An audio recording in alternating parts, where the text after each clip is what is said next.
بسم اللہ الرحمن الرحیم۔ شروع اللہ کے نام سے جو بڑا مہربان نہایت رحم والا ہے۔ دو نوجوان حضرت عمر رضی اللہ تعالیٰ عنہ کی محفل میں داخل ہوتے ہی محفل میں بیٹھے ایک شخص کے سامنے جا کر کھڑے ہو جاتے ہیں اور اس کی طرف انگلی کر کے کہتے ہیں، یا عمر، یہ ہے وہ شخص۔ عمر رضی اللہ تعالیٰ ان سے پوچھتے ہیں، کیا کیا ہے اس شخص نے؟ یا امیر المومنین، اس نے ہمارے باپ کو قتل کیا ہے۔ حضرت عمر رضی اللہ تعالیٰ عنہ پوچھتے ہیں، کیا کہہ رہے ہو؟ اس نے تمہارے باپ کو قتل کیا ہے۔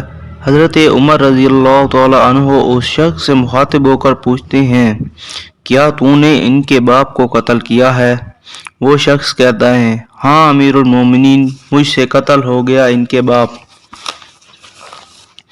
حضرت عمر رضی اللہ تعالیٰ عنہ پوچھتے ہیں، کس طرح قتل ہوا؟ وہ شخص کہتا ہے، یا عمر، ان کا باپ اپنے اونٹ سمیت میرے کھیت میں داخل ہو گیا تھا۔ میں نے منع کیا، باز نہیں آیا تو میں نے ایک پتھر دے مارا جو سیدھا اس کے سر میں لگا اور وہ موقع پر مر گیا۔ حضرت عمر رضی اللہ تعالیٰ عنہ کہتے ہیں، پھر تو قصاص دینا پڑے گا، موت ہے اس کی سزا، نہ فیصلہ لکھنے کی ضرورت، اور فیصلہ بھی ایسا اٹل کہ جس پر کسی بحث و مباحثے کی گنجائش بھی نہیں۔ نہ ہی اس شخص سے اس کے کنبے کے بارے میں کوئی سوال کیا گیا، نہ ہی یہ پوچھا گیا کہ کس قدر شریف خاندان سے تعلق رکھتا ہے، نہ ہی یہ پوچھنے کی ضرورت محسوس کی گئی کہ تعلق کسی معزز قبیلے سے تو نہیں، معاشرے میں کیا رتبہ یا مقام ہے۔ ان سب باتوں کو بلا کر حضرت عمر رضی اللہ تعالیٰ عنہ کو مطلب ہی کیا؟ کیونکہ معاملہ اللہ کے دین کا ہو تو حضرت عمر رضی اللہ تعالیٰ عنہ پر کوئی اثر انداز نہیں ہو سکتا، اور نہ ہی کوئی اللہ کی شریعت کی تنفیذ کے معاملے پر حضرت عمر رضی اللہ تعالیٰ عنہ کو روک سکتا ہے، حتیٰ کہ سامنے عمر کا اپنا بیٹا ہی کیوں نہ قاتل کی حیثیت سے آ کھڑا ہو۔ قصاص تو اس سے بھی لیا جائے گا۔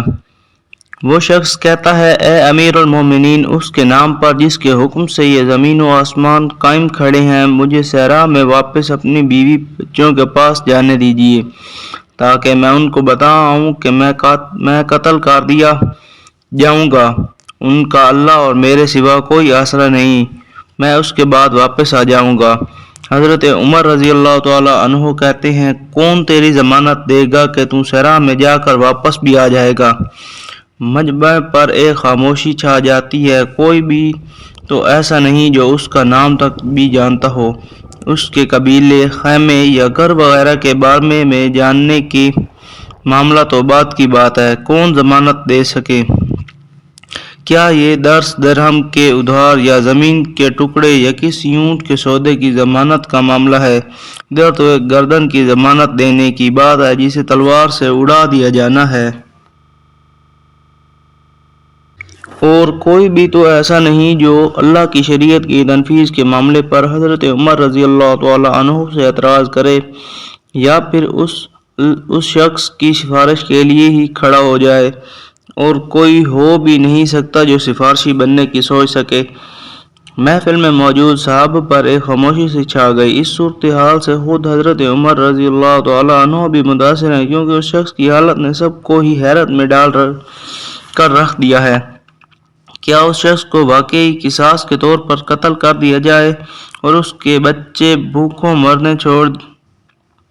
مرنے کے لیے چھوڑ دیے جائیں، یا پھر اس کو بغیر ضمانتی کے واپس جانے دیا جائے؟ واپس نہ آیا تو مقتول کا خون رائے گاں جائے گا۔ خود حضرت عمر رضی اللہ تعالی عنہ بھی سر جھکائے افسردہ بیٹھے ہیں۔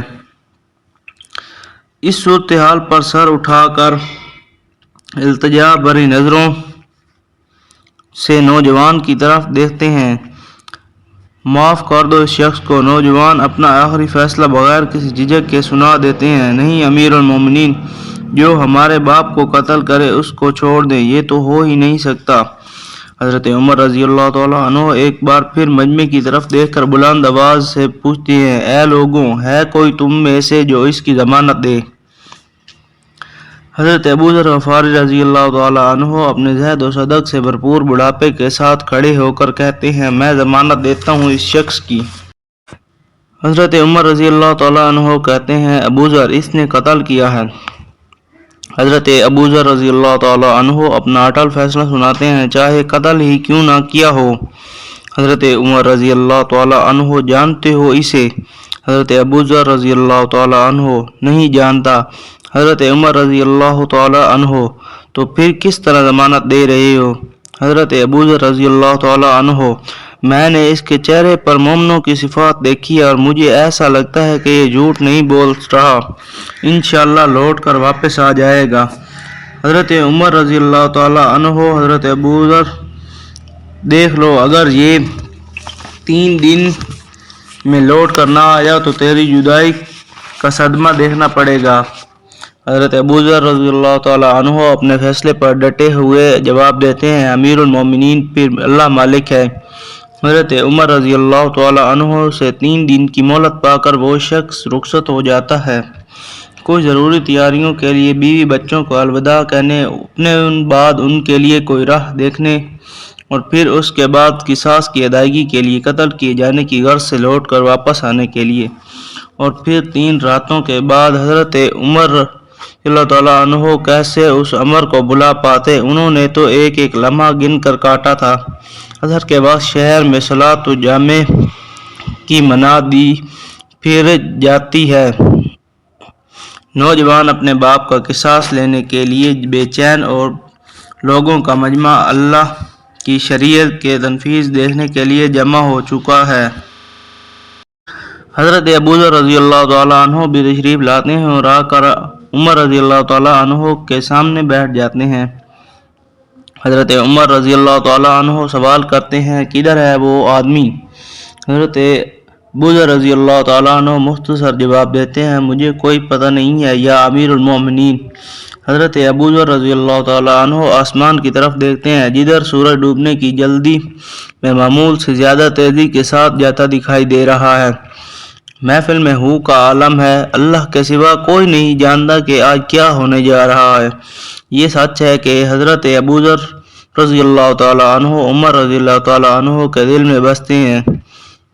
حضرت عمر رضی اللہ تعالیٰ عنہ سے ان کے جسم کا ٹکڑا مانگیں تو حضرت عمر رضی اللہ تعالیٰ عنہ دیر نہ کریں، کاٹ کر حضرت ابو ذر رضی اللہ تعالیٰ عنہ کے حوالے کر دیں۔ لیکن ادھر معاملہ شریعت کا ہے، اللہ کے احکامات کی بجائی کا ہے، کوئی کھیل تماشا نہیں ہونے جا رہا، نہ ہی کسی کی حیثیت یا صلاحیت کی پیمائش ہو رہی ہے، حالات و واقعات کے مطابق نہیں، اور نہ ہی زمان و مکان کو بیچ ملانے لایا جانا ہے۔ قاتل نہیں آتا تو ضامن کی گردن جاتی نظر آ رہی ہے۔ مغرب سے چند لمحات پہلے وہ شخص آ جاتا ہے۔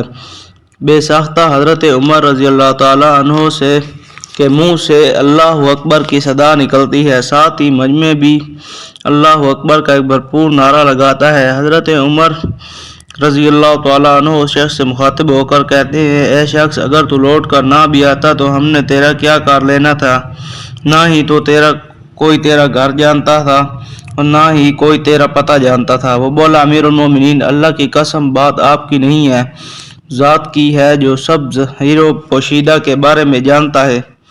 دیکھ لیجئے میں آ گیا ہوں اپنے بچوں کو پرندوں کو چوزوں کی طرح صحرا میں تنہا چھوڑ کر، جدھر نہ درخت کا سایہ ہے اور نہ ہی پانی کا نام و نشان۔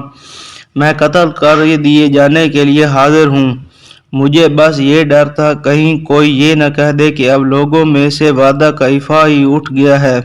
حضرت عمر رضی اللہ تعالیٰ عنہ نے ابو ذر تعالیٰ عنہ کی طرف رخ کر کے پوچھا ابو ذر تو نے کس بنا پر اس کی ضمانت دے دی تھی؟ حضرت ابو ذر رضی اللہ تعالیٰ نے کہا اے عمر مجھے اس بات کا ڈر تھا کہ کہیں کوئی یہ نہ کہہ دے کہ لوگوں سے خیر ہی اٹھا لی گئی ہے۔ سیدنا عمر رضی اللہ تعالیٰ عنہ نے ایک لمحے کے لیے تو وقف کیا، پھر اس کے بعد 2 نوجوانوں سے پوچھا کیا کہتے ہو آپ؟ نوجوان جن کا باپ مرا تھا روتے ہوئے کہا اے امیر المومنین ہم اس کی صداقت کی وجہ سے اسے معاف کرتے ہیں، ہمیں اس بات کا ڈر ہے کہ کہیں کوئی یہ نہ کہہ دے کہ اب لوگوں میں عفو و درگزر ہی اٹھا لیا گیا ہے۔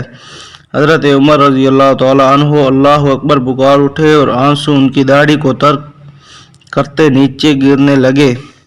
فرمایا اے نوجوانوں ہماری عفو و درگزر پر اللہ تمہیں جزائے خیر دے۔ اے ابوذر، اللہ تجھے اس شخص کی مصیبت میں مدد پر جزائے خیر دے، اور اے شخص، اللہ تجھے اس وفائے عہد پر جزائے خیر دے، اور اے امیر المومنین، اللہ تجھے تیرے عدل و رحم دلی پر جزائے خیر دے۔